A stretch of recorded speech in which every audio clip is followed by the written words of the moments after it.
نحمدہ و نصلی علی رسولہ الکریم اما بعد فاعوذ باللہ من الشیطان الرجیم بسم اللہ الرحمن الرحیم رب اشرح لی صدری ویسر لی امری واحلل عقدۃ من لسانی یفقہوا قولی ربنا زدنا علما ربنا زدنا علما اللہم انفعنا بما علمتنا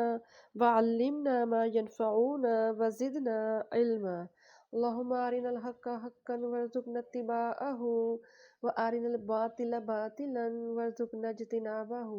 اللہم اجعل لی وزیرا من اہلی اللہم اجعل لی وزیرا من اہلی۔ سورہ الفاتحہ۔ سورہ الفاتحہ قرآن مجید کی سب سے پہلی سورت ہے اور جس کی احادیث میں بڑی فضیلت آئی ہے، اور فاتحہ کے معنی آغاز اور ابتدا کے ہیں، اسی لیے اسے الفاتحہ یعنی فاتح الکتاب کہا جاتا ہے، اور اس کے متعدد نام بھی احادیث میں یعنی ام القرآن، السبع مثانی، القرآن العظیم، الشفاء اور الرقیہ۔ امام دارمی نے ابو سعید خدری رضی اللہ عنہ سے روایت کی کہ نبی کریم صلی اللہ علیہ وآلہ وسلم نے فرمایا کہ سورہ فاتحہ میں اللہ تعالیٰ نے ہر بیماری کے لیے شفا رکھی ہے۔ اس کی فضیلت میں ایک روایت بھی آتی ہے، امام مسلم اور نسائی نے ابن عباس رضی اللہ تعالیٰ عنہ سے روایت کیا ہے کہ رسول اللہ صلی اللہ علیہ وسلم ہمارے درمیان تشریف فرما تھے اور جبریل علیہ السلام آپ کے پاس موجود تھے کہ اوپر سے ایک آواز سنائی دی۔ جبریل علیہ السلام نے آسمان کی طرف نظر اٹھائی، کہا کہ آسمان کا یہ دروازہ آج سے پہلے کبھی نہیں کھلا۔ اس سے ایک فرشتہ اترا اور رسول اللہ صلی اللہ علیہ وسلم کے پاس آیا اور کہا کہ آپ کو 2 نور دیے جانے کی خوشخبری دیتا ہوں جو آپ سے پہلے کسی نبی کو نہیں دیے گئے۔ تو سورہ فاتحہ اور سورہ البقرہ کی آخری آیتیں، ان کا ایک حرف بھی آپ پڑھیں گے تو اس کا بدل آپ کو دیا جائے گا۔ سورہ فاتحہ کی فضیلت میں یہ بھی آتا ہے کہ اسے پڑھ کر پھونکنے نا سانپ کے کاٹے کا زہر بھی اللہ تعالیٰ کے حکم سے اتر جاتا ہے۔ اعوذ باللہ من الشیطان الرجیم بسم اللہ الرحمن الرحیم۔ اعوذ باللہ کی فضیلت میں آتا ہے، ایک روایت آتی ہے، معاذ بن جبل رضی اللہ تعالیٰ کہتے ہیں کہ 2 آدمی نبی کریم صلی اللہ علیہ وآلہ وسلم کے پاس آپس میں نا گالی گلوچ کر رہے تھے۔ ان میں سے ایک آدمی اتنا زیادہ غصہ ہوا کہ ایسا معلوم ہوتا تھا کہ اس کی ناک غصے سے پھٹ ہی جائے گی۔ تو آپ صلی اللہ علیہ وآلہ وسلم نے فرمایا کہ میں ایک ایسا کلمہ جانتا ہوں جسے اگر وہ کہے تو اس کا ختم ہو جائے۔ تو معاذ نے پوچھا کہ اللہ کے رسول صلی اللہ علیہ وسلم وہ کون سا کلمہ ہے؟ تو آپ صلی اللہ علیہ وآلہ وسلم نے فرمایا کہ یوں کہے کہ اللہم انی اعوذ بک من الشیطان الرجیم۔ یہ احمد میں، ابو داؤد میں، ترمذی میں، نسائی میں یہ حدیث ہے۔ تو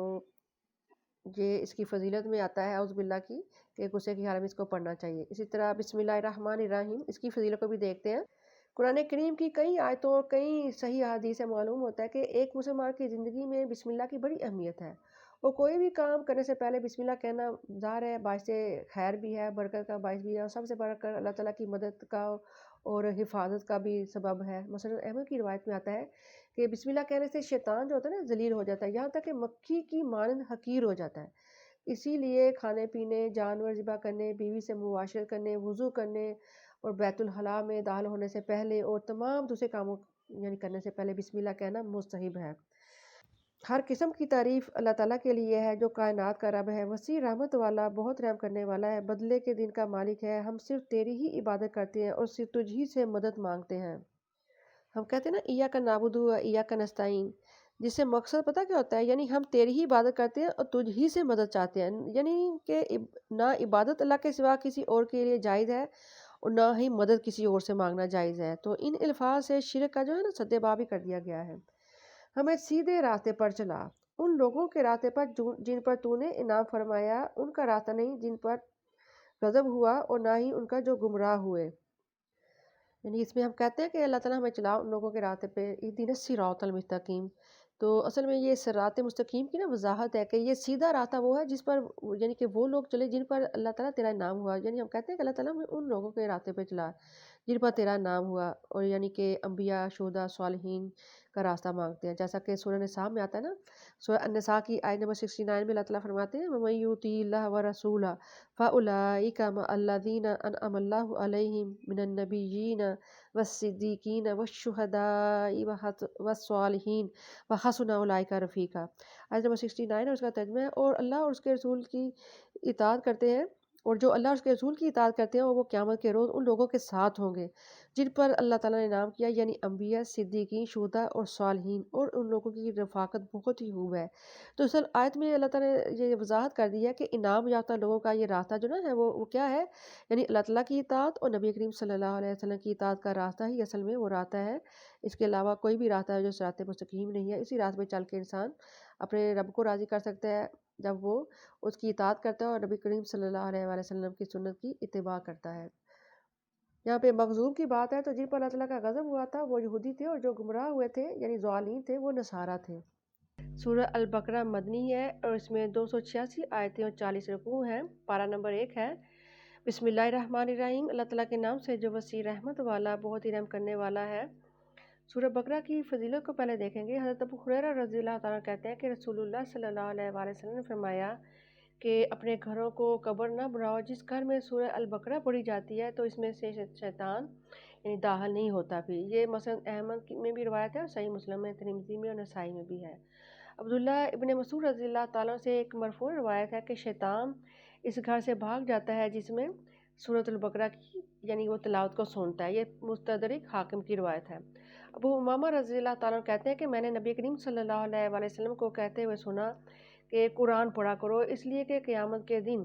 اپنے پڑھنے والے کے لیے سفارشی بن کر آئے گا، اور دونوں روشنی پھیلانے والی صورتیں یعنی سورہ آل بقرہ اور سورہ آل عمران پڑھا کرو۔ دونوں قیامت کے دن اس طرح آئیں گی جیسے دو بادل ہوں یا چڑیوں کے دو جھنڈ ہوں،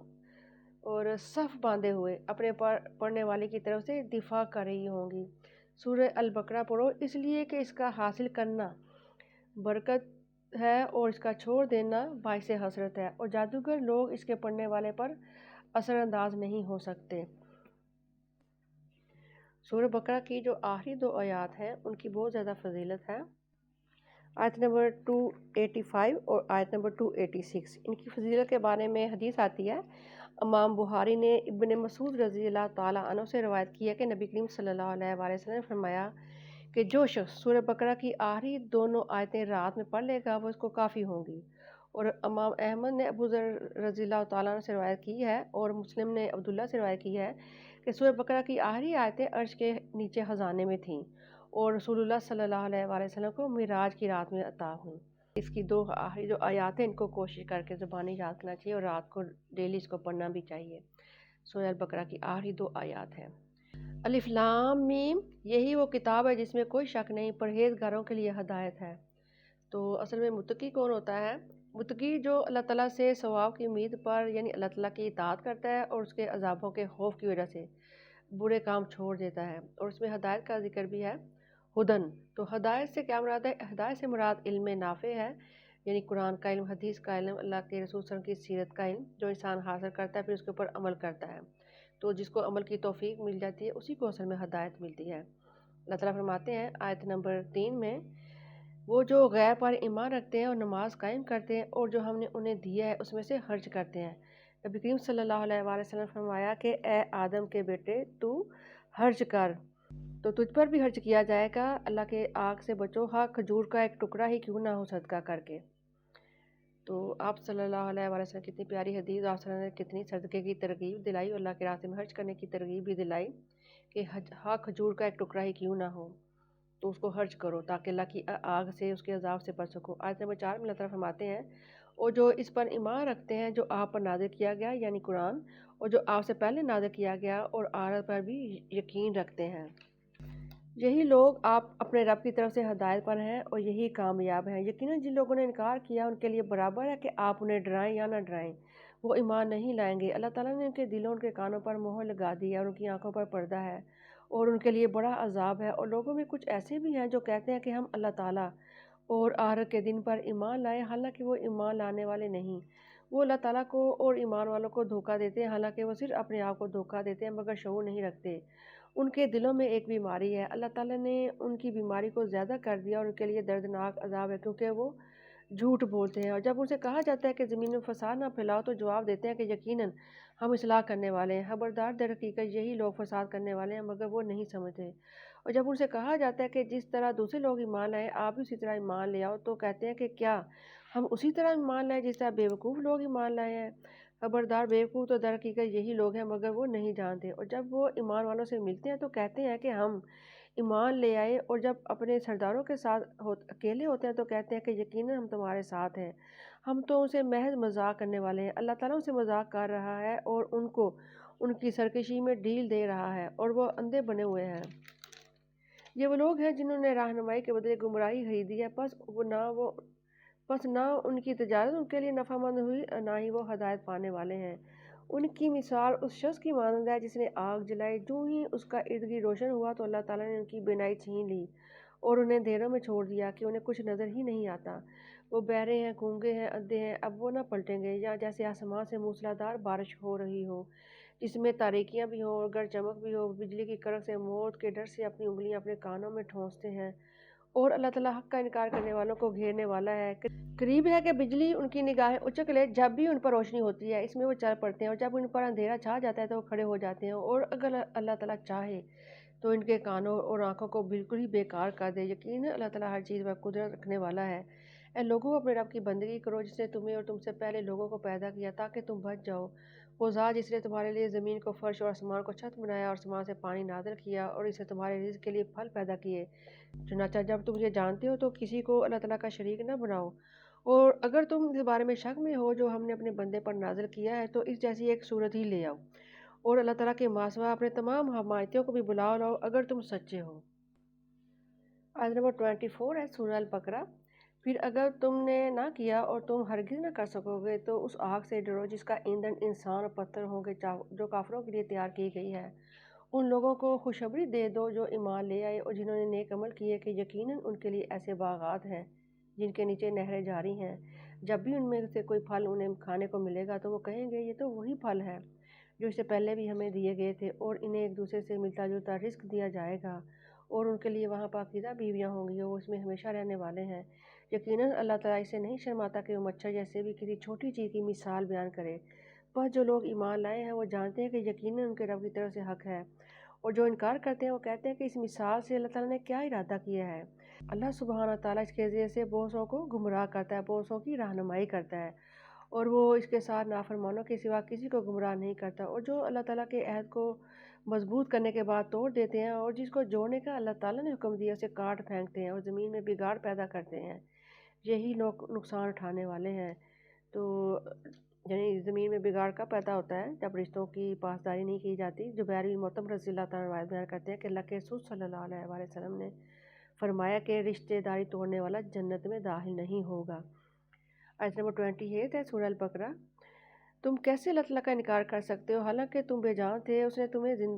زندگی عطا کی، پھر وہ تمہیں موت دے گا، پھر وہ تمہیں دوبارہ زندگی عطا کرے گا، پھر اسی کی طرف تم لوٹائے جاؤ گے۔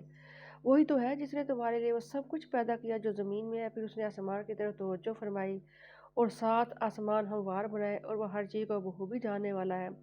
ایک آسمان سے دوسرے آسمان کا جو فاصلہ ہے تقریباً 500 سال کی مسافت جتنا ہے، یعنی اتنی دور ہے ایک آسمان دوسرے آسمان سے۔ اور جب تیرے رب نے فرشتوں سے کہا، یہاں پہ حضرت آدم علیہ السلام کی یعنی واقعہ شروع ہوتا ہے، ایک تقریب رونمائی ہے کیسے اللہ تعالیٰ نے حضرت آدم علیہ السلام کو پیدا کیا۔ اور جب تیرے رب نے فرشتوں سے کہا کہ یقیناً میں زمین میں ایک خلیفہ بنانے والا ہوں، انہوں نے کہا کیا تو زمین میں وہ بنائے گا جس میں فساد کرے گا اور خون بہائے گا، حالانکہ ہم تیری حمد کے ساتھ تسبیح کرتے ہیں اور تیرے لیے پاکی بیان کرتے ہیں۔ اللہ تعالیٰ نے فرمایا بے شک میں وہ جانتا ہوں جو تم نہیں جانتے۔ سیدنا ابو ذر رضی اللہ تعالیٰ روایت بیان کرتے ہیں کہ نبی کریم صلی اللہ علیہ وآلہ وسلم سے یعنی سوال کیا گیا کہ کون سا جو کلام ہے نا افضل ہے،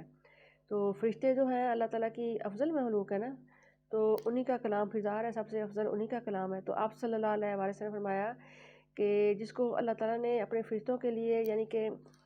چنا ہے، پسند کیا نا، وہ سبحان اللہ و بحمدہ ہے۔ تو اس کی ان دنوں میں یعنی رمضان المبارک میں اور عام دنوں میں بھی کثرت سے اس کو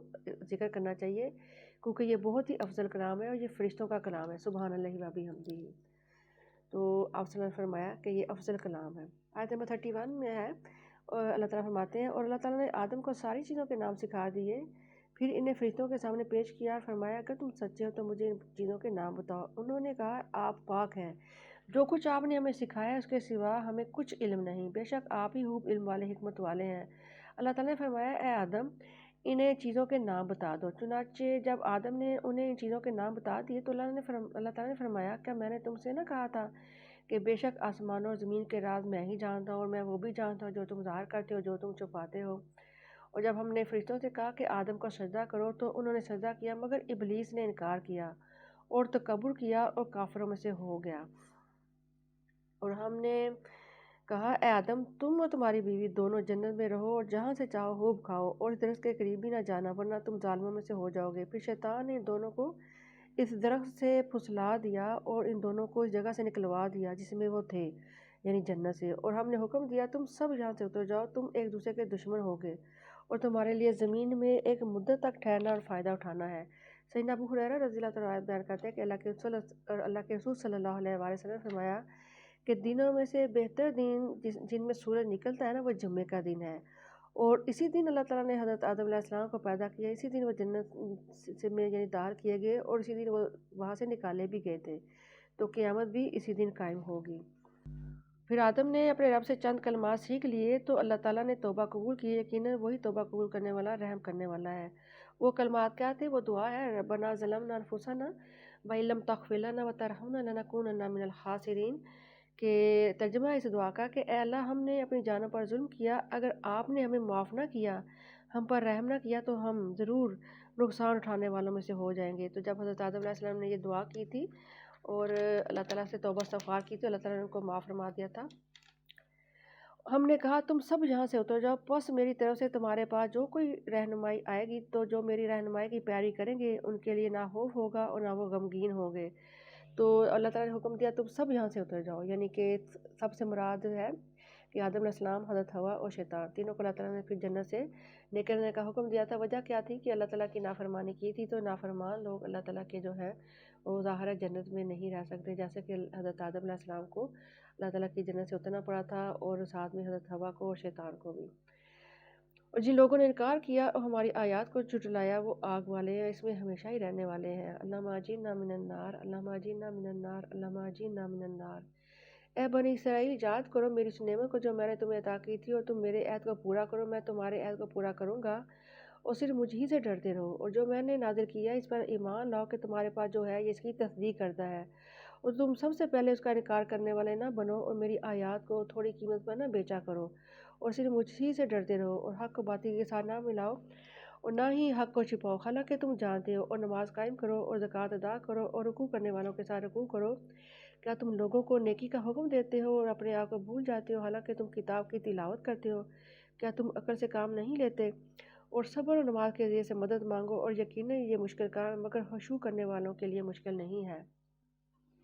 یعنی صبر اور نماز ہر یعنی کہ اللہ والے کے دیکھا جائے تو دو بڑے ہتھیار ہیں، اور نماز کے ذریعے سے ایک مومن کا رابطہ دار اللہ تعالیٰ کے ساتھ جو ہے مضبوط ہوتا ہے، استوار ہوتا ہے، جس سے اسے اللہ تعالیٰ کی یعنی مدد ملتی ہے، اور صبر کے ذریعے سے کردار کی پختگی اور دین میں استقامت حاصل ہوتی ہے۔ جیسے حدیث میں بھی آتا ہے نا کہ نبی کریم صلی اللہ علیہ وآلہ وسلم کو جب بھی کوئی اہم معاملہ پیش آتا ہے نا تو آپ صلی اللہ علیہ وسلم فوراً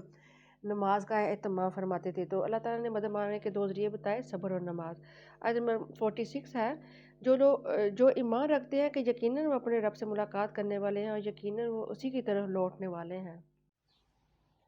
سورہ البقرہ پارہ نمبر 1 ہے، آیت نمبر 47۔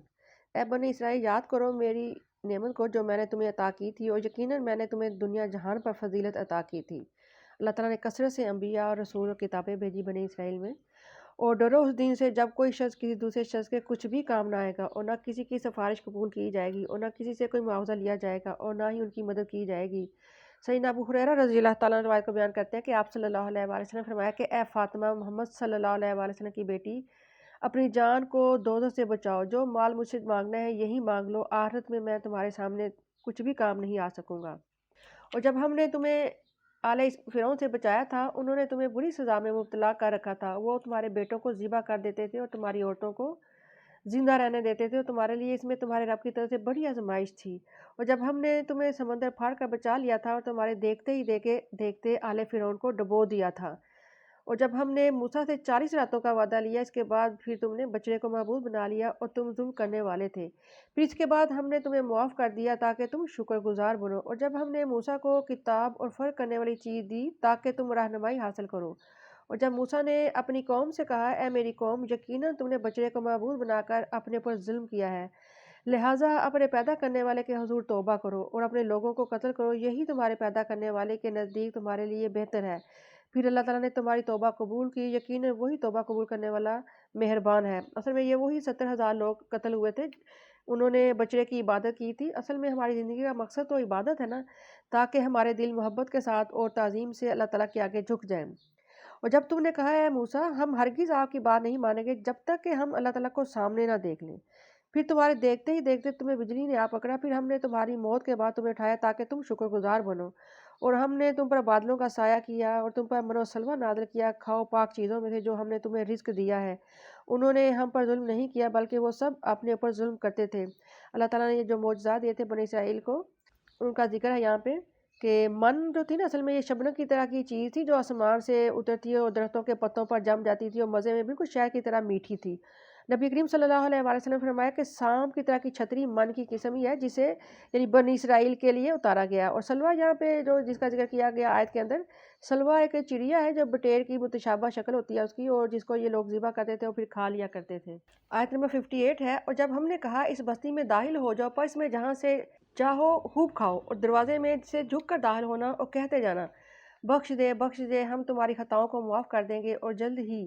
نیک لوگوں کو زیادہ دیں گے۔ تو جن لوگوں نے ظلم کیا انہوں نے اس بات کو جو ان سے کہی گئی تھی دوسری بات سے بدل ڈالا،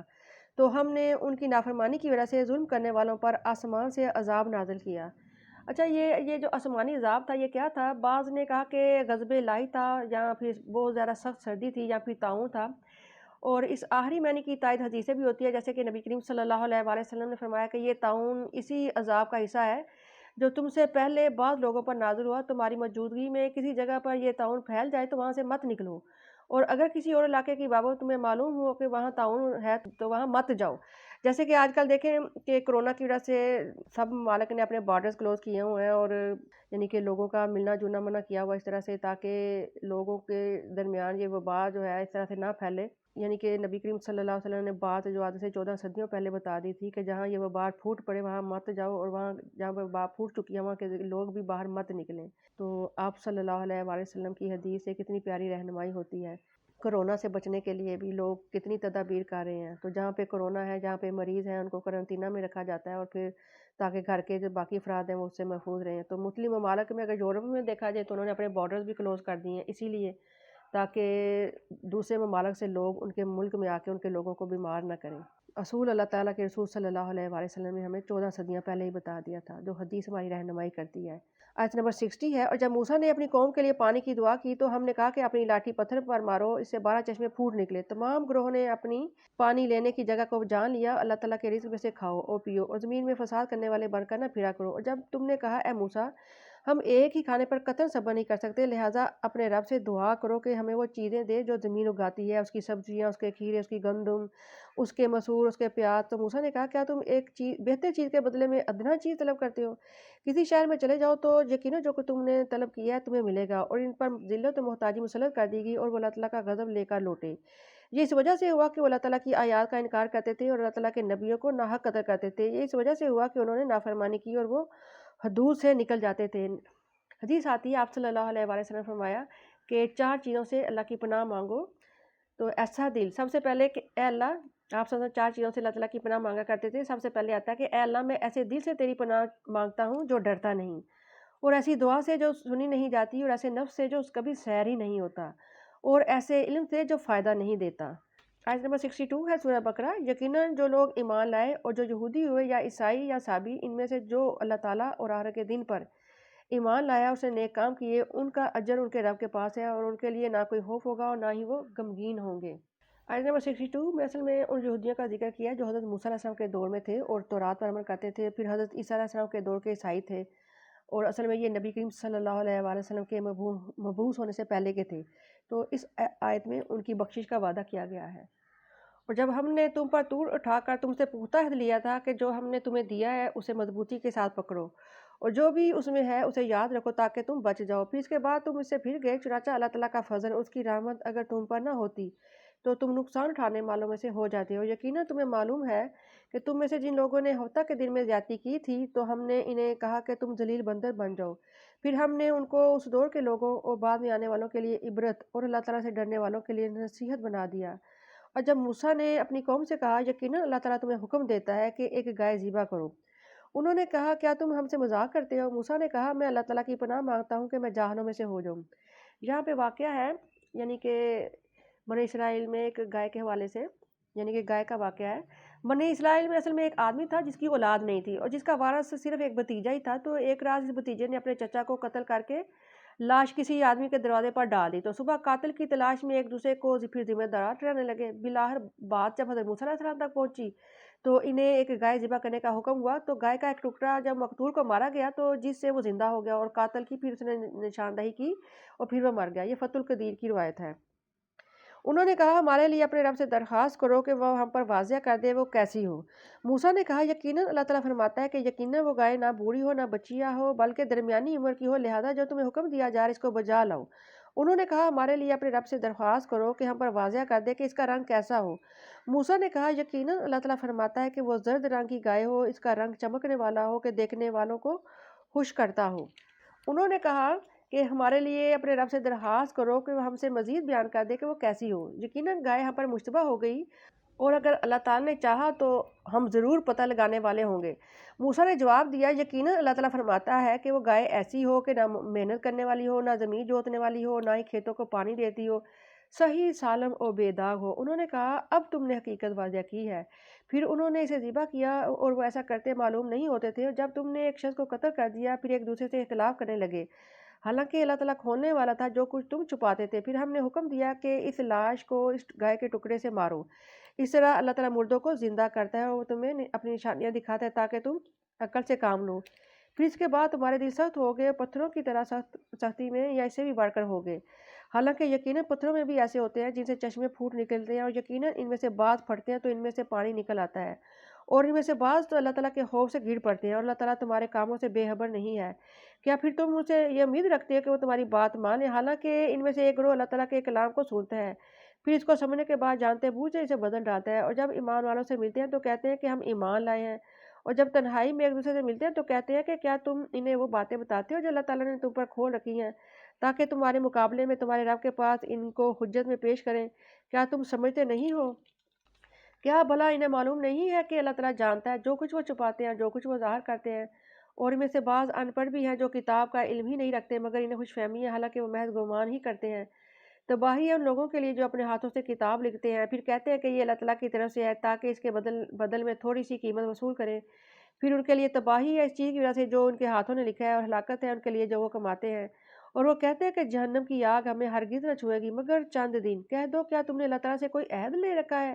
کہ وہ اپنے عہد کی خلاف ورزی نہیں کرے گا، یا تم اللہ تعالیٰ پر ایسی بات کہتے ہو جو تم نہیں جانتے؟ یہ بات کہنے والے اصل میں یہودی تھے۔ یہود کہتے تھے کہ دنیا کی کل عمر اگر 7,000 سال ہے نا، اور ہم ہر 1,000 سال کے بدلے میں ایک دن جہنم میں رہیں گے، اس حساب سے صرف 7 دن یعنی جہنم میں رہیں گے۔ تو کچھ کہتے تھے کہ ہم نے 40 دن چونکہ بچڑے کی عبادت کی تھی تو 40 دن ہی جہنم میں رہیں گے۔ تو اللہ تعالیٰ نے یہاں پہ یہی فرمایا کہ کیا تم نے اللہ تعالیٰ سے عہد لے رکھا ہے؟ حالانکہ جس نے برا کام کیا اور اس کی خطاؤں نے اسے گھیرے میں لے لیا تو وہ لوگ جو دوزخ والے ہیں اور اس میں ہمیشہ رہنے والے ہیں، اور جو لوگ ایمان لائے اور جنہوں نے نیک عمل کیے اور وہ جنت والے ہیں، اس میں ہمیشہ رہنے والے ہیں۔ اور جب ہم نے بنی اسرائیل سے پوچھا لیا کہ تم اللہ تعالیٰ کے سوا کسی کی عبادت نہ کرو گے، اور والدین اور رشتہ داروں اور یتیموں اور مسکینوں کے ساتھ حسن سلوک کرو گے، اور لوگوں سے اچھی بات کہو گے، اور نماز قائم کرو گے اور زکوٰۃ ادا کرو گے، پھر تھوڑے سے لوگوں کے ماں سوا تم سب اس عہد سے پھر گئے اور تم منہ موڑنے والے ہو۔ سیدنا ابو ذر رضی اللہ تعالیٰ فرماتے ہیں کہ آپ صلی اللہ علیہ وآلہ وسلم نے فرمایا کہ معمولی سی نیکی کو بھی حقیر نہ سمجھو، گرچہ اپنے بھائی کے ساتھ مسکراتے ہوئے چہرے سے بھی ملنا ہو۔ تو مسکرا کے کسی سے ملنا بھی بہت بڑی نیکی ہے۔ آیت نمبر 84 ہے، اور جب ہم نے تم سے پوچھا لیا تھا کہ تم اپنوں کا خون نہ بہاؤ گے اور اپنے لوگوں کو ان کے گھروں سے نہ نکالو گے، پھر تم نے اقرار کیا تم خود اس پر گواہ بھی بنے، پھر تم وہ لوگ ہو کہ اپنوں کو قتل کرتے ہوئے اور اپنے ہی ایک گروہ کو ان کے گھروں سے نکالتے ہو، گناہ اور زیادتی میں ان کے خلاف ایک دوسرے کی مدد کرتے ہو، اور اگر وہ تمہارے پاس قید ہو کر آئیں تو تم ان کا فدیہ دیتے ہو، حالانکہ انہیں نکالنا تم پر حرام کیا گیا تھا۔ کیا تم کتاب کے کچھ حصے پر ایمان لاتے ہو، کچھ حصے کا انکار کرتے ہو؟ پھر جو تم میں سے ایسا کرتے ہیں دنیا کی زندگی میں رسوائی کے ماں سوا ان کی اور کیا جزا ہو سکتی ہے، اور قیامت کے دن وہ سخت عذاب کی طرف پھیر دیے جائیں گے، اور جو تم کرتے ہو اللہ تعالیٰ اس سے غافل نہیں ہے۔ یہ وہ لوگ ہیں جنہوں نے آخرت کے بدلے دنیا کی زندگی خرید لی ہے، پس نہ ان کے عذاب میں کمی کی جائے گی اور نہ ہی ان کی مدد کی جائے گی، اور یقیناً ہم نے موسیٰ کو کتاب دی، اس کے بعد پے در پہ رسول بھیجے، اور ہم نے عیسیٰ ابن مریم کو روشن نشانیاں دیں اور روح پاک سے اس کی مدد کی۔ تو کیا جب کبھی تمہارے پاس کوئی رسول تمہاری خواہشات نفس کے خلاف کوئی چیز لے کر آئے تو تم نے تکبر کیا؟ پھر کسی گروہ کو تم نے جھٹلایا، کسی کو قتل کر دیا، اور انہوں نے کہا کہ ہمارے دل غلاف زدہ ہیں، بلکہ اللہ تعالیٰ نے ان کے کفر کی وجہ سے ان پر لعنت کی ہے، لہٰذا وہ بہت ہی کم ہیں جس پر وہ ایمان لاتے ہیں۔ اور جب اللہ تعالیٰ کی طرف سے ان کے پاس ایک کتاب آئی جو ان کے پاس موجود کتاب کی تصدیق کرنے والی ہے، حالانکہ وہ پہلے ہی سے کافروں پر فتح مانگا کرتے تھے، پھر جب وہ چیز ان کے سامنے آ گئی جسے وہ پہچانتے ہیں تو انہوں نے اس کا انکار کر دیا۔ انکار کرنے والوں پر اللہ تعالیٰ کی لعنت ہے۔ کیسا برا ذریعہ ہے جس کے عوض انہوں نے اپنی جانوں کو بیچ دیا کہ اللہ تعالیٰ کے نازل کردہ کلام کا اس حسد کی بنا پر انکار کر رہے ہیں کہ اللہ تعالیٰ اپنے فضل کو اپنے بندوں میں سے جس پر چاہتا ہے نازل کرتا ہے، پھر وہ غصے پر غصے کے ساتھ لوٹے ہیں، اور کافروں کے لیے توہین امیز عذاب ہے۔ اور جب ان سے کہا جاتا ہے کہ اس کلام پر ایمان لے آؤ جو اللہ تعالیٰ نے نازل کیا ہے، تو کہتے ہیں کہ ہم اس پر تو ایمان لاتے ہیں جو ہم پر نازل کیا گیا، اور جو اس کے علاوہ ہے اس کا وہ انکار کرتے ہیں، حالانکہ وہ حق ہے اور جو ان کے پاس ہے اس کی تصدیق کرنے والا ہے۔ کہہ دو کہ اگر تم واقعی ایمان والے ہو تو اس سے پہلے انبیاء کو کیوں قتل کرتے رہے ہو؟ اور یقیناً تمہارے پاس موسیٰ روشن نشانیاں لے کر آیا، پھر تم نے اس کے بعد بچڑے کو معبود بنا لیا، حالانکہ تم ظلم کرنے والے تھے۔ اور جب ہم نے تم سے پختہ عہد لیا اور تمہارے اوپر طور کو اٹھایا کہ جو کچھ ہم نے تمہیں دیا ہے اسے مضبوطی کے ساتھ پکڑو اور توجہ سے سنو، انہوں نے کہا کہ ہم نے سن لیا مگر مانیں گے نہیں، اور ان کے کفر کی وجہ سے ان کے دلوں میں بچڑے کی محبت کو رچا دیا گیا تھا۔ کہہ دو کہ اگر تم ایمان والے ہو تو کتنی بری چیز ہے جس کا حکم تمہیں تمہارا ایمان دیتا ہے۔ کہہ دو کہ اگر آخرت کا گھر اللہ تعالیٰ کے نزدیک صرف تمہارے ہی لیے ہے اور کسی کے لیے نہیں، تو اگر تم واقعی سچے ہو تو موت کی تمنا کرو، مگر جو کچھ انہوں نے اپنے ہاتھوں سے کما کر آگے بھیجا اس کی وجہ سے وہ ہرگز اس کی آرزو نہیں کریں گے، اور اللہ تعالیٰ ظالموں کو خوب جانتا ہے۔ اور آپ انہیں زندگی کا سب سے زیادہ حریص پاؤ گے، ان سے بھی زیادہ جو مشرک ہیں۔ ان میں سے کوئی یہ چاہتا ہے کہ کاش اسے 1000 برس کی عمر دے دی جائے، حالانکہ یہ عمر بھی اسے عذاب سے بچانے والی نہیں ہے، اور اللہ تعالیٰ خوب دیکھنے والا ہے جو بھی وہ کرتے ہیں۔ جو جبریل کا دشمن ہے آپ اسے کہہ دیں، اس نے تو قرآن اللہ تعالیٰ کے حکم سے آپ کے دل پر نازل کیا ہے، جو اپنے سے قبل کی تصدیق کرنے والا اور ہدایت اور خوشخبری ہے ایمان والوں کے لیے۔ جو اللہ تعالیٰ کا اور اس کے فرشتوں کا اور اس کے رسولوں کا اور جبریل کا اور میکائیل علیہ السلام کا دشمن ہے، تو یقیناً اللہ تعالیٰ کافروں کا دشمن ہے۔ اور یقیناً ہم نے آپ پر واضح آیات نازل کی ہیں، اور اس کا انکار فاسقوں کے سوا کوئی نہیں کرتا۔ کیا بھلا جب بھی انہوں نے کوئی عہد کیا تو ان میں سے ایک گروہ نے اس کو تو توڑ پھینکا، بلکہ ان میں سے اکثر ایمان نہیں لاتے۔ اور جب ان کے پاس اللہ تعالیٰ کی طرف سے کوئی رسول آیا جو اس چیز کی تصدیق کرنے والا تھا جو ان کے پاس تھی، تو اہل کتاب کے ایک گروہ نے اللہ تعالیٰ کی کتاب کو اپنی پشتوں کے پیچھے پھینک دیا، گویا وہ جانتے ہی نہیں، اور وہ اس چیز کے پیچھے پڑ گئے جسے شیاطین سلیمان کی بادشاہت میں پڑھا کرتے تھے، حالانکہ سلیمان نے کفر نہیں کیا لیکن شیاطین نے کفر کیا۔ وہ لوگوں کو جادو سکھاتے تھے جو بابل میں 2 فرشتوں ہاروت اور ماروت پر نازل کیا گیا، حالانکہ وہ دونوں اس وقت تک کسی کو نہیں سکھاتے تھے جب تک وہ یہ نہ کہہ دیتے کہ ہم یقیناً آزمائش ہیں، چنانچہ تم کفر نہ کرو۔ پھر بھی وہ ان دونوں سے وہ چیز سیکھتے تھے جسے شوہر اس کی بیوی میں جدائی ڈالی دے، حالانکہ وہ اللہ تعالیٰ کے اذن کے بغیر اسے کسی ایک کو بھی ضرر پہنچانے والے نہیں تھے، اور وہ ایسی چیز سیکھتے تھے جو انہیں نقصان پہنچاتی اور نفع نہ دیتی، حالانکہ وہ جانتے تھے کہ جس نے اس کو خریدا اس کا آخرت میں کوئی حصہ نہیں، اور البتہ برا ہے جس کے بدلے انہوں نے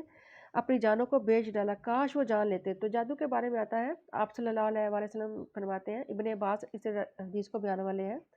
کہ آپ سے فرماتے ہیں کہ جس نے ستاروں کا علم سیکھا گویا اس نے جادو کا ایک حصہ سیکھ لیا، پھر وہ ستاروں کے علم میں جتنا آگے بڑھتا جائے گا نا اتنا ہی اس کے جادو کے علم میں اضافہ ہوتا جائے گا۔ حضرت ابو ہریرہ رضی اللہ تعالیٰ روایت بیان کرتے ہیں، آپ صلی اللہ علیہ وآلہ وسلم نے فرمایا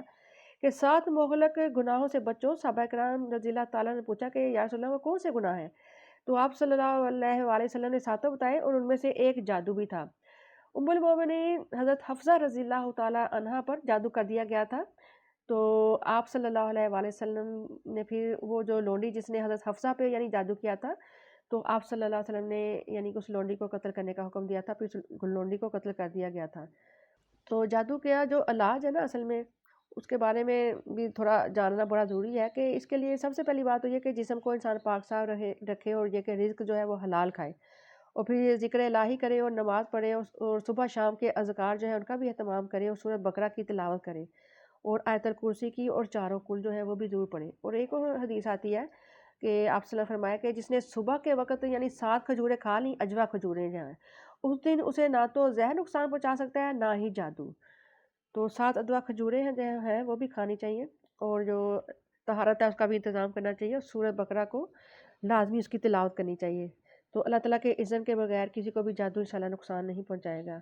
اور اگر وہ ایمان لاتے اور تقوی اختیار کرتے تو اللہ تعالیٰ کی جناب سے جو ثواب ملتا وہ زیادہ بہتر تھا، کاش وہ جانتے ہوتے۔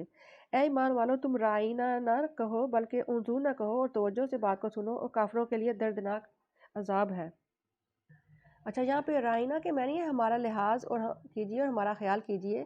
یعنی جب بات میں سمجھ نہیں آتی تو جو بات سن رہا ہوتا ہے وہ جو اسے بات کر رہا تھا اس کو کہتا ہے کہ آپ میری طرف توجہ کریں، لیکن یہودی اپنے بغض و عناد کی وجہ سے نا اس لفظ کا تھوڑا سا بگاڑ کر استعمال کرتے تھے، جس سے اس کے معنی میں تبدیلی آ جاتی تھی، جس سے ان کے جذبہ عناد کو ظاہر تسلی ملتی تھی۔ مثلا وہ کہتے تھے نا رائنا، یعنی ہمارا چرواہا، اور رائنا احمق وغیرہ، اور یعنی کہ پھر ان کو لفظ کو لمبا کر کے کہتے تھے، اسے کے میننگ میں تبدیلی آتی تھی۔ جیسے وہ السلام علیکم کی بجائے السلام علیکم کہتے تھے، یعنی تم پر موت آئے کہا کرتے تھے۔ تو اللہ تعالیٰ نے فرمایا کہ تم انظور نہ کہا کرو۔ اسے ایک تو یہ مسئلہ یعنی معلوم ہوا کہ ایسے الفاظ جن سے کسی یعنی کہ ادب و احترام کے پیش نظر استعمال کرنے جو ہے وہ ضروری ہیں، اور کسی کا لحاظ رکھتے ہوئے اگر آپ غلط استعمال کریں، لفظوں کا صحیح استعمال نہیں کریں تو کسی کی توہین کر رہے ہیں، تو اللہ تعالیٰ نے یہاں پہ رہنمائی بھی فرمائی کہ بہترین لفظوں کا انتخاب کرنا چاہیے جس سے کسی کی یعنی کہ عزت میں خرابی نہ آئے۔ آیت نمبر 105 میں اللہ تعالیٰ فرماتے ہیں، جن لوگوں نے کفر کیا ہے، ہوا اہل کتاب میں سے ہوں یا مشرک، یہ نہیں چاہتے کہ آپ پر آپ کے رب کی جناب سے کوئی بھلائی نازل ہو، اور اللہ تعالیٰ اپنی رحمت کے ساتھ جسے چاہتا ہے ہاس کر دیتا ہے، اور اللہ تعالیٰ بڑے فضل والا ہے۔ جو آیت ہم منسوخ کر دیتے ہیں، جسے ہم بلا دیں، ہم اسے بہتر یا اس جیسی دوسری لے آتے ہیں۔ کیا آپ نہیں جانتے کہ یقیناً اللہ تعالیٰ ہر چیز پر خوب قدرت رکھتا ہے؟ کیا آپ نہیں جانتے کہ یقیناً آسمانوں و زمین کی بادشاہت اللہ تعالیٰ کے لیے ہے، اور تمہارا اللہ تعالیٰ کے سوا نہ کوئی دوست ہے اور نہ ہی کوئی مددگار؟ کیا تم بھی اپنے رسول سے ویسے ہی سوالات کرنا چاہتے ہو جس طرح سے اس سے پہلے موسیٰ سے کیے جا چکے ہیں؟ اور جس نے ایمان کو کفر سے بدل لیا وہ یقیناً سیدھے راستے سے بھٹک گیا۔ اہل کتاب میں سے اکثر لوگ اپنے دلوں میں حسد کرتے ہوئے یہ چاہتے ہیں کہ کاش تمہارے ایمان کے بعد تمہیں کافر بنا کر پلٹا دیں، بعد اس کے کہ حق ان کے لیے واضح ہو چکا ہے، چنانچہ آپ معاف کر دیں اور درگزر کریں یہاں تک کہ اللہ تعالیٰ اپنا فیصلہ لے آئے، اور یقیناً اللہ تعالیٰ ہر چیز پر خوب قدرت رکھنے والا ہے۔ اللہم انکا عفو کریم تحب العفو فاعف عنا، آمین۔ اور نماز قائم کرو، زکوٰۃ ادا کرو، اور اپنی جو بھلائی تم آگے بھیجو گے اللہ تعالیٰ کے ہاں تم اس کو موجود پاؤ گے، یقیناً جو بھی تم کرتے ہو اللہ تعالیٰ سے خوب دیکھنے والا ہے۔ اور انہوں نے کہا کہ کوئی شخص جنت میں ہرگز داخل نہیں ہوگا جب تک کہ وہ یہودی یا عیسائی نہ ہو، یہ ان کی تمنائیں ہیں۔ آپ کہہ دیں کہ اپنی دلیل لاؤ اگر تم واقعی سچے ہو، بلکہ جس نے اپنا چہرہ اللہ تعالیٰ کے سپرد کر دیا اور احسان کرنے والا بھی ہے، تو اس کے لیے اس کے رب کے پاس اس کا اجر ہے، اور ان پر نہ کوئی خوف ہوگا اور نہ ہی وہ غمگین ہوں گے۔ اور یہود نے کہا کہ عیسائی کسی چیز پر نہیں، اور عیسائیوں نے کہا کہ یہود کسی چیز پر نہیں، حالانکہ وہ سب کتاب پڑھتے ہیں۔ اسی طرح کی بات ان لوگوں نے کی جو علم نہیں رکھتے۔ پھر اللہ تعالیٰ قیامت کے دن ان کے درمیان ان معاملات کا فیصلہ کرے گا جن میں وہ اختلاف رکھتے تھے۔ اور اسے بڑا ظالم اور کون ہے جو اللہ تعالیٰ کی مسجدوں میں اس کے نام کی یاد سے روکے اور ان کو ویران کرنے کی کوشش کرے؟ یہ لوگ اس قابل نہیں کہ ان میں داخل ہوں مگر ڈرنے والے بن کر۔ ان کے لیے دنیا میں رسوائی ہے اور آخرت میں ان کے لیے بڑا عذاب ہے۔ تو اللہ تعالیٰ کی مساجد جو ہے ان کے بارے میں روایت میں آتا ہے، جن لوگوں نے یعنی مسجدوں میں اللہ کا ذکر کرنے سے روکا، یہ کون ہے؟ ان کے بارے میں مفسرین کی دو رائے ہیں۔ یعنی ایک تو رائے یہ ہے کہ اسے مراد عیسائی ہیں جنہوں نے بادشاہ روم کے ساتھ مل کر بیت المقدس میں یہودیوں کو نماز پڑھنے سے روکا تھا اور اس کی تحریب میں حصہ لیا۔ پھر ابن جریر طبری نے اسی رائے کو اختیار کیا ہے، لیکن حافظ ابن کثیر نے اس سے ذرا اختلاف کرتے ہوئے اس کا مصداق مشرکین مکہ کو قرار دیا ہے، جنہوں نے ایک تو نبی کریم صلی اللہ علیہ وسلم اور آپ صلی اللہ علیہ وسلم کے جو صحابہ کرام تھے ان کو مکہ سے نکلنے پر مجبور کر دیا تھا اور یوں خانہ کعبہ میں مسلمانوں کو عبادت سے روکا تھا۔ اور مشرق و مغرب اللہ تعالیٰ کے لیے ہیں، چنانچہ جدھر بھی تم رخ کرو گے تو اسی طرف رخ اللہ تعالیٰ کا روح ہے، یقیناً اللہ تعالیٰ وسعت والا ہر چیز کا علم رکھنے والا ہے۔ عبداللہ ابن عمر روایت بیان کرتے ہیں کہ نبی کریم صلی اللہ علیہ وسلم مکہ سے مدینہ جا رہے تھے تو دوران سفر میں بھی آپ صلی اللہ علیہ وسلم نے اپنی سواری پر یعنی جدھر بھی اس کا روح ہوتا تھا نماز پڑھ لیا کرتے تھے، اور اسی پر اللہ تعالیٰ نے یہ آیت بھی نازل فرمائی، اور اس آیت کا شان نزول بھی یہی ہے کہ آپ صلی اللہ علیہ وآلہ وسلم نے اپنی سواری پر یعنی نفل نماز جو پڑھی تھی، تو یعنی کہ سنت اور نفل جو ہے یہ سفر میں آپ اپنی سواری میں جہاں پہ بھی ہوں آپ پڑھ سکتے ہیں، کیونکہ آپ صلی اللہ علیہ وآلہ وسلم بھی اسی طرح اپنی سواری پہ ہی آپ صلی اللہ علیہ وآلہ وسلم نے اپنی نماز پڑھی تھی، اور سواری کا رخ آپ کو پتہ ہے ایک وقت میں کتنی جگہ تبدیل کرتا ہے۔ اور انہوں نے کہا کہ اللہ تعالیٰ کی اولاد ہے، وہ اسے پاک ہے، بلکہ آسمانوں و زمینوں جو کچھ ہے اسی کا ہے، سب کے سب اس کے فرمانبردار ہیں۔ آسمانوں و زمین کا موجد ہے، اور جب وہ کسی کام کا فیصلہ کرتا ہے تو یقیناً اس کو یہ حکم دیتا ہے کہ ہو جا تو وہ ہو جاتا ہے، اور جو لوگ علم نہیں رکھتے انہوں نے کہا کہ اللہ تعالیٰ خود ہم سے بات کیوں نہیں کرتا، یا ہمارے پاس کوئی معجزہ کیوں نہیں آتا۔ اس طرح کی باتیں ان سے پہلے لوگ بھی کر چکے ہیں۔ ان سب کے دل ایک جیسے ہیں۔ یقیناً ہم نے آیتیں صاف صاف بیان کر دی ہیں ان لوگوں کے لیے جو یقین کرتے ہیں۔ ہم نے آپ کو حق کے ساتھ صرف خوشخبری سنانے والا اور ڈرانے والا بنا کر بھیجا ہے، اور آپ سے اہل دوزخ کے بارے میں نہیں پوچھا جائے گا، اور یہودی اور عیسائی آپ سے ہرگز راضی نہیں ہوں گے جب تک کہ آپ ان کی ملت کی پیروی نہ کریں۔ آپ کہہ دیں کہ یقیناً رہنمائی تو اللہ تعالیٰ کی رہنمائی ہے، اور البتہ اگر اس علم کے بعد جو آپ کے پاس آ چکا آپ نے ان کی خواہشات کی پیروی کی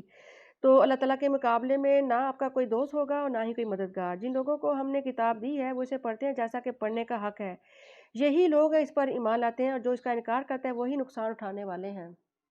وہ اس طرح پڑھتے ہیں جس طرح پڑھنے کا حق ہے۔ اس کے کئی مطلب بیان کیے گئے ہیں، مثلاً خوب توجہ کے ساتھ اور غور سے پڑھتے ہیں، پھر جب جنت کا ذکر آتا ہے تو جنت کا سوال کرتے ہیں، جب جہنم کا ذکر آتا ہے تو اسے پناہ مانگتے ہیں، اس کے حلال کو حلال اور حرام کو حرام سمجھتے ہیں، اور کلام الہی میں تحریف نہیں کرتے جیسے دوسرے یہودی کرتے تھے۔ اس میں جو کچھ تحریر ہے لوگوں کو بتلاتے ہیں اور اس کی کوئی بات نہیں چھپاتے، اور اس کی محکم باتوں پر عمل کرتے ہیں، متشابہات پر ایمان رکھتے ہیں، اور جو باتیں سمجھ میں نہیں آتی نا انہیں علماء سے حل کرا لیتے ہیں۔ تو اس کی ایک ایک بات کا اعتبار کرتے ہیں، ان باتوں کے اوپر جو لوگ عمل کرتے ہیں ایسے ہی لوگ ہدایت پانے والے ہیں۔ اے بنی اسرائیل، یاد کرو میری اس نعمت کو جو میں نے تمہیں دی تھی، اور یقیناً میں نے تمہیں دنیا والوں پر فضیلت دی تھی، اور ڈرو اس دن سے جس میں کوئی شخص کسی شخص کے کام نہ آئے گا، اور نہ کسی سے کوئی معاوضہ لیا جائے گا، اور نہ اس کو کوئی سفارش فائدہ دے گی، اور نہ ہی وہ مدد دیے جائیں گے۔ اور جب ابراہیم کو اس کے رب نے کئی باتوں میں آزمایا تو اس نے ان کو سب کو پورا کر دیا۔ اللہ تعالیٰ نے فرمایا یقیناً میں تمہیں سب لوگوں کا امام بنانے والا ہوں۔ ابراہیم نے کہا اور میری اولاد میں سے بھی۔ اللہ تعالیٰ نے فرمایا میرا وعدہ ظالموں کو نہیں پہنچتا۔ اور جب ہم نے بیت اللہ کو لوگوں ثواب اور امن کی جگہ قرار دیا، اور تم مقام ابراہیم کو نماز پڑھنے کی جگہ بناؤ، اور ہم نے ابراہیم اور اسماعیل کے ذمہ لگایا تھا کہ میرے گھر کو طواف کرنے والوں، اعتکاف کرنے والوں،